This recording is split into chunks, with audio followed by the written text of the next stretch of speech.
বর্তমানে দেশের পরিবেশ পরিস্থিতিতে আমরা বেশি ভালো নাই, জানের কোনো নিরাপত্তা নাই। সামনে যে নির্বাচন, আল্লাহ জানে আমগো কপালে কি আছে।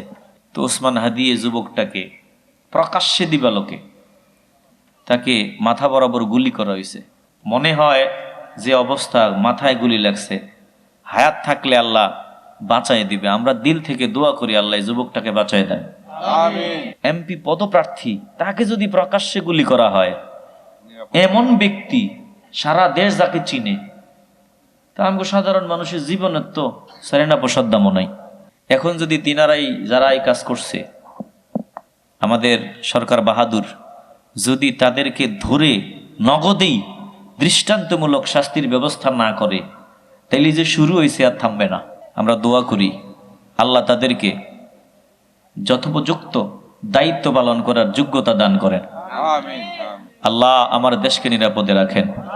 ওসমান হাদিকে আমাদের মাঝে ফিরাইয়া দেন। দোয়া করবেন সবাই তার জন্য। আয় আল্লাহ, হাদি নামক আপনার যেই বান্দা, ও মাওলা, তাকে গুলি করা হয়েছে, আপনি জানেন গো আল্লাহ।